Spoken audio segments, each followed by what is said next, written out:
Olá, boa noite a todos. Sejam todos bem-vindos à nossa palestra das segundas-feiras. Sempre às segundas-feiras, às 20 horas, nós temos um momento de reflexão em cima de um tema evangélico, sempre à luz da doutrina espírita. Eu sou Leila Rocha de Oliveira, do Centro de Estudos Espíritas Allan Kardec, aqui da cidade de Olambra, cidade do interior de São Paulo.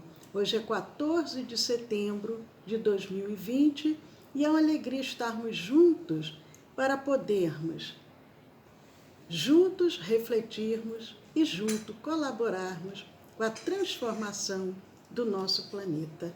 Eu vou ler um trechinho do livro Ceifa de Luz para servir como uma preparação espiritual para a noite de hoje, antes de iniciarmos a nossa preleção.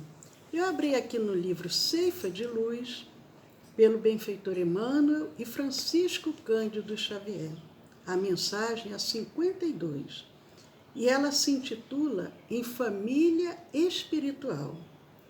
É uma passagem que se encontra em Mateus, capítulo 7, versículo 3.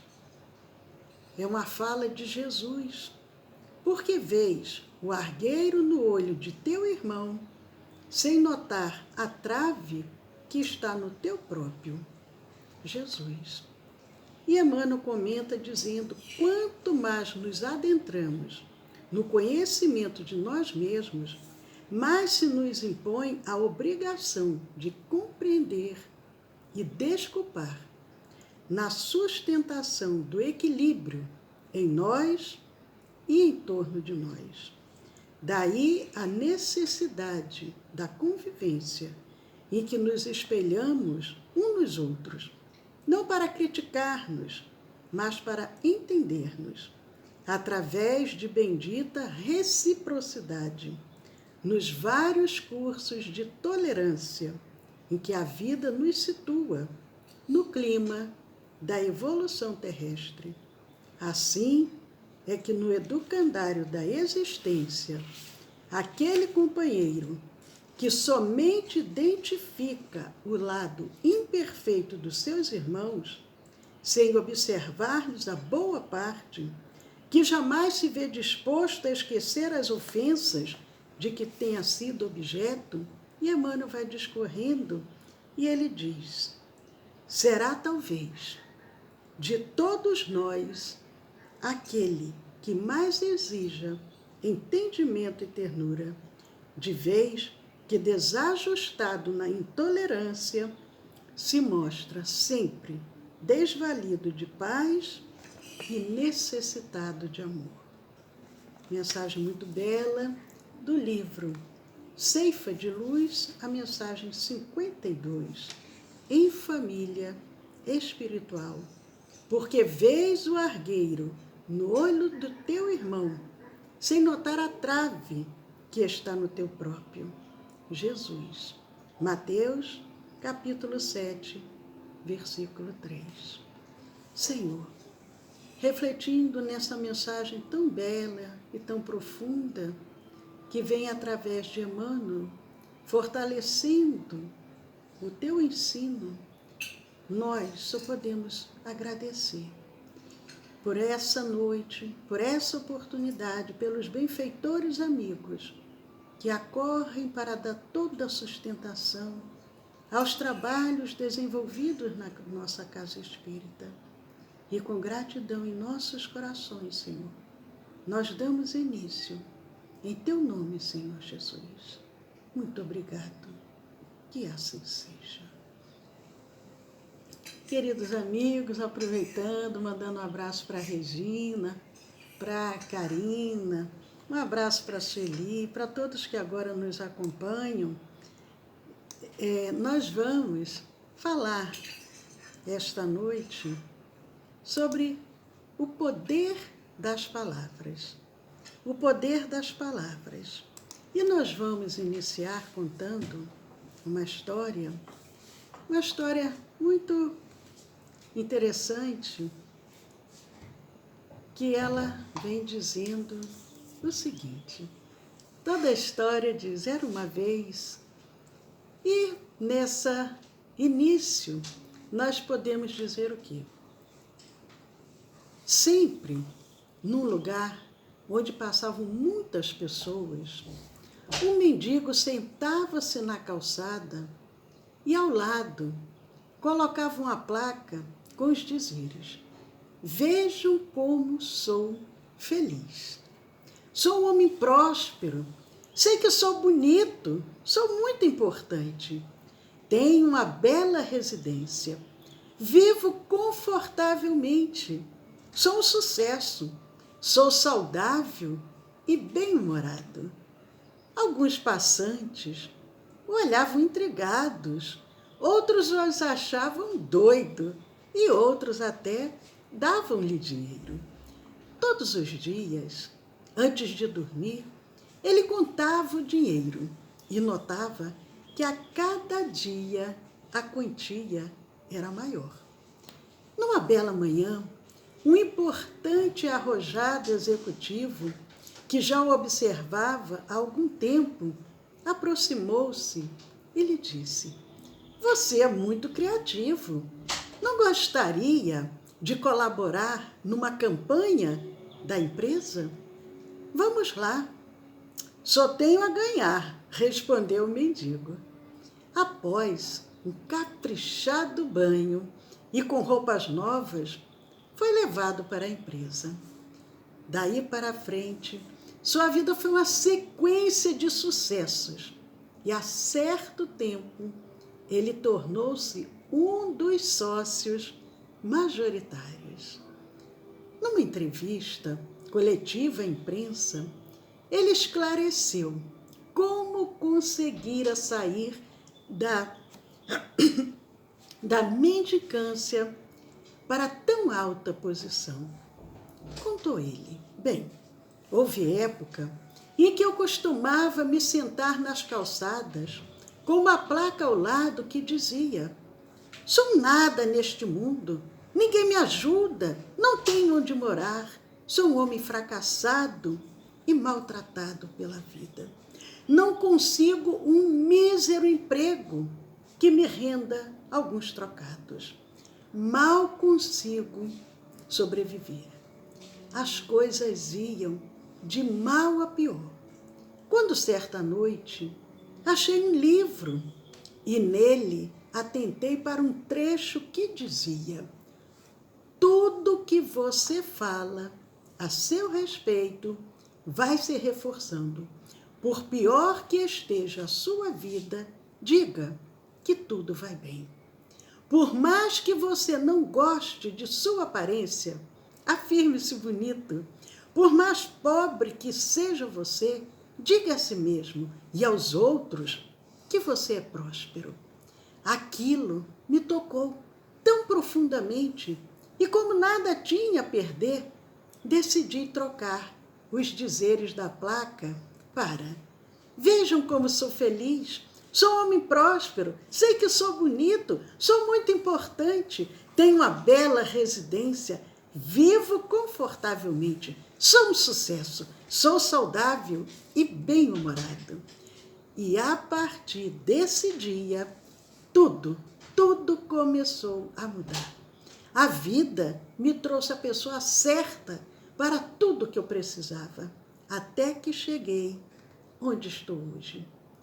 Tive apenas que entender o poder das palavras. No Evangelho, nós vemos o poder das palavras emitidas por Jesus.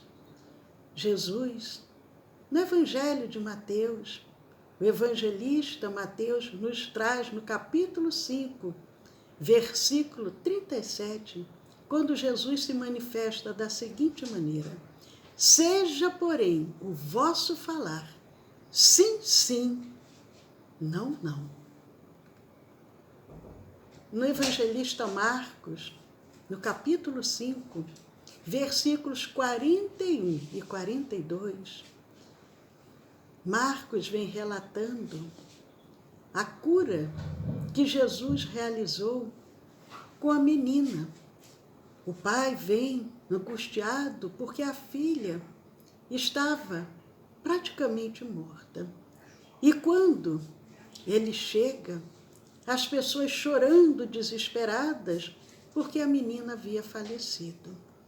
Mas Jesus adentra aquele lar, tomando a mão da menina, disse-lhe: Talita cumi, que traduzido quer dizer: menina, a ti digo, levanta-te. Imediatamente a menina se levantou e pôs-se a andar, pois tinha 12 anos. E logo todos foram tomados de grande espanto. O poder da palavra, o magnetismo emitido pela voz de Jesus, desperta aquela menina que estava no estado de catalepsia, dada como morta, porque na época, mesmo atualmente, muitos são considerados mortos quando estão nesse estado cataléptico. Mas Jesus, com seu magnetismo, com o poder da palavra, ele desperta a menina e a menina se levanta. No evangelista Lucas, no capítulo 7, versículos 12 a 14, ele vem também relatando outro episódio de muito sentimento, de muita dor, porque a mulher havia perdido o seu único filho. Ela era uma viúva, já havia perdido o marido, e agora aquele féretro se encaminhava para levar o corpo daquele jovem que havia falecido. Lucas retrata essa passagem e ele vem dizendo: e quando chegou perto da porta da cidade, Jesus vinha pelo caminho, e quando ele chega perto da porta da cidade, eis que levavam um defunto, filho único de sua mãe, que era viúva, e com ela ia uma grande multidão da cidade, aquele cortejo acompanhando. E vendo-a, o Senhor Jesus moveu-se de íntima compaixão por ela e disse-lhe: não chores. E chegando-se, se aproximou Jesus, tocou o esquife, aqueles que o carregavam pararam, e Jesus diz: jovem, a ti te digo, levanta-te.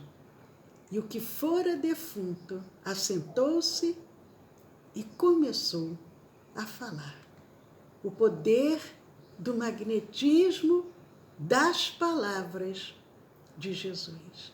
Jesus, somente com uma palavra, ele desperta aquele jovem. Jesus também chama a atenção dos seus discípulos numa passagem intrigante. Essa passagem, nós não vamos aprofundar o sentido da mensagem, porque necessitaríamos de uma palestra para poder falar sobre essa passagem. Mas para que a gente possa também compreender o poder da palavra, temos que entender toda a simbologia, todo o sentido, todo o sentimento ali de Jesus. E essa passagem, ela desperta a atenção dos discípulos, porque é uma passagem intrigante. Ela se encontra no Evangelho de Marcos, no capítulo 11, nos versículos 12 a 14. E no dia seguinte, vem relatando Marcos: quando saíram de Betânia, teve fome.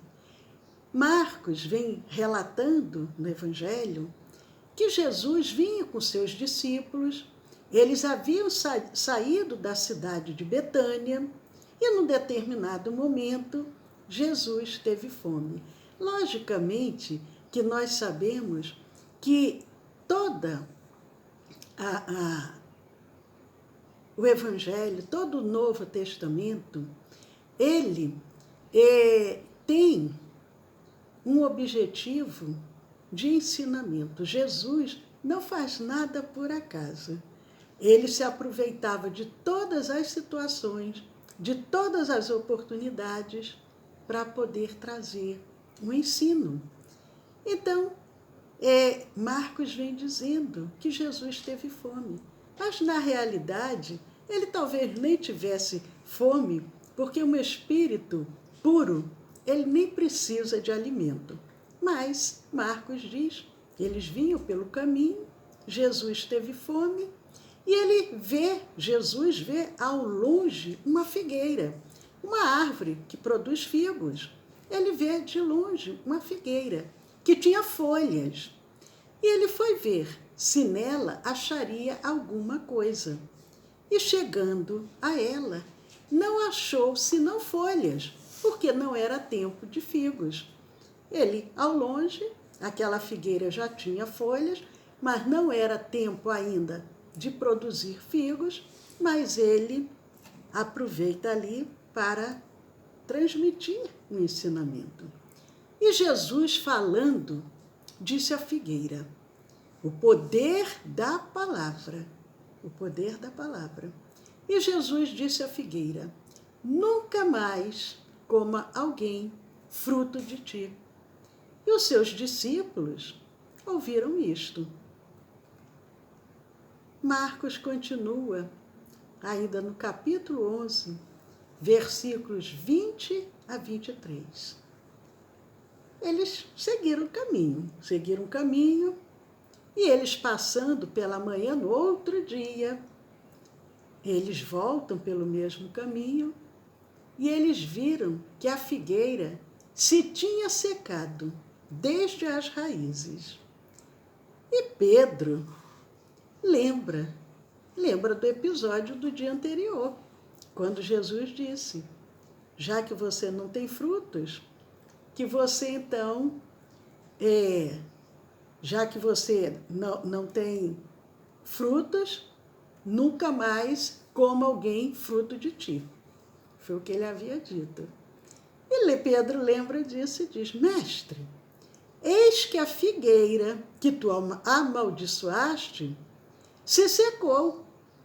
E Jesus respondendo, disse-lhes, tende fé em Deus. Tende fé em Deus.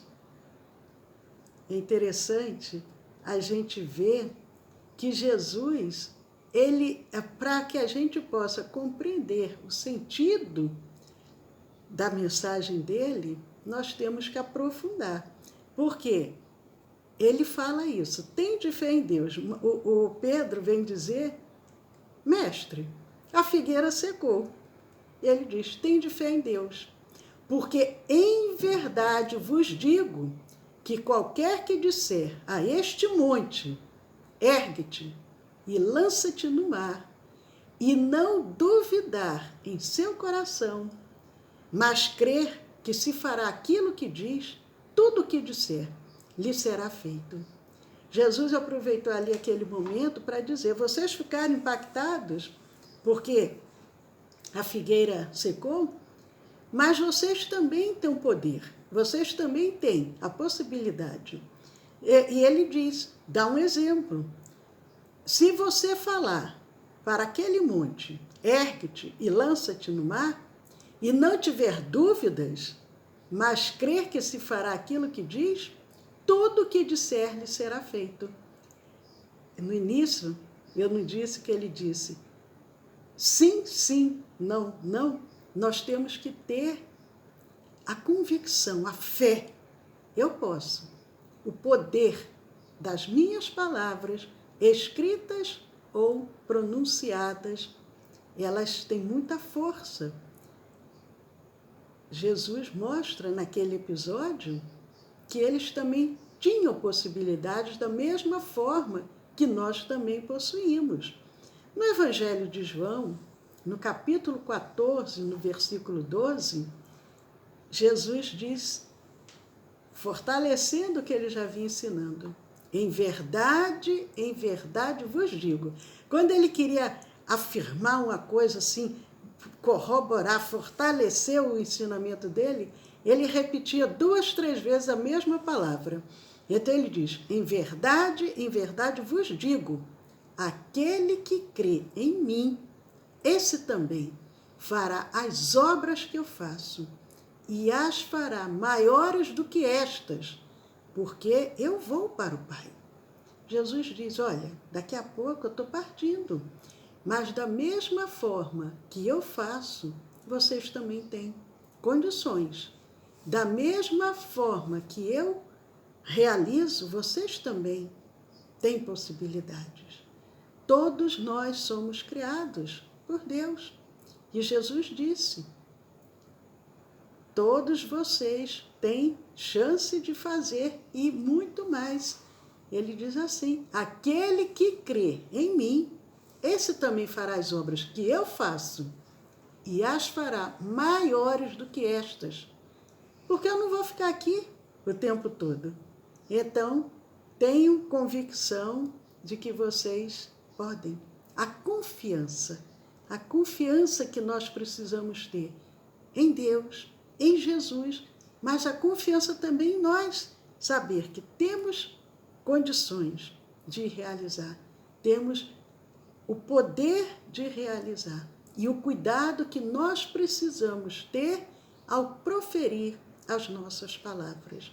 Porque as nossas palavras, pronunciadas de maneira a nos trazer o desânimo, a falta de coragem, a nos colocar numa posição desvalido da sorte, ela vai criando, porque a palavra, ela tem o pensamento, a palavra, ela tem forma. Nós vamos criando essas formas. Quando aquele homem disse, eu posso, eu sou linda, eu sou bonita, eu sou maravilhoso, ele muda o seu padrão vibratório. Mudou a vibração, mudou aquele padrão vibratório em que ele se encontrava. Quando nós vemos também no Evangelho, quando o Bartimeu cego, que esmolava à beira do caminho, e ele muda, e ele diz, não, eu não quero ser mais esse cego que vive esmolando. E ele levanta e ele grita, Messias, Jesus, me ajude aqui, Rabi, e começa a gritar e pedindo ajuda. E Jesus diz, tragam-o até mim. Jesus não vai até ele, tragam-o até mim. E Jesus pergunta, o que queres que eu faça? Ora, Jesus sabia, né? Jesus sabia, mas Jesus queria ver a fé que ele tinha, a confiança. E ele diz, Senhor, cura-me. E ele sai dali curado. O universo, ele sempre apoiará tudo o que dissermos, escrevermos ou pensarmos, a nosso respeito. E isso acabará se manifestando em nossa vida como realidade. Ele materializa em nossa vida todas as nossas crenças. Se eu colocar, eu não posso, eu não vou, eu não consigo, vai ser o que eu vou conquistar. Quando eu começo a pensar, eu posso, eu vou, eu consigo, nós mudamos o nosso padrão vibratório. Nós permitimos que os emissários do bem venham para nos auxiliar, para nos dar esse plus a mais para que a gente possa caminhar. Temos o nosso anjo guardião, nosso protetor, mas quantas das vezes ele está ao nosso lado nos intuindo e nós rejeitamos a sua orientação. Enquanto afirmarmos que tudo vai mal, que nossa aparência é horrível, que nossos bens materiais são ínfimos, a tendência é o quê? É que as coisas fiquem piores ainda, pois o universo vai reforçar o que nós estamos dizendo. Se é o que eu quero, é o que eu vou ter. Mas voltando à história inicial, porque a história ainda não acabou. Quando o homem, naquela coletiva de imprensa, ele diz, tive apenas que entender o poder das palavras. Quando ele diz isso, tive apenas que entender o poder das palavras.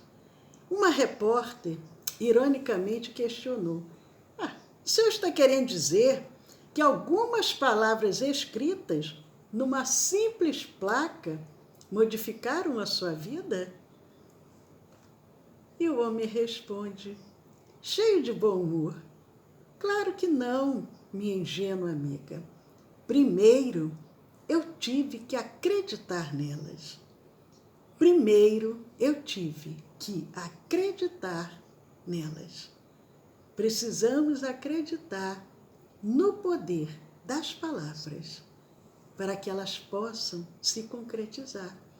E nós, nessa noite, convidamos a todos para acreditarmos também, vigiar as palavras ditas e escritas e começarmos um novo caminho em nossas vidas. E com gratidão nos nossos corações por estarmos aqui essa noite, nós só podemos dizer muito obrigado, paz a todos, foi muito bom. E na próxima segunda-feira estaremos novamente às 20 horas com a nossa preleção das segundas-feiras, sempre trazendo um tema que sirva para a nossa reflexão.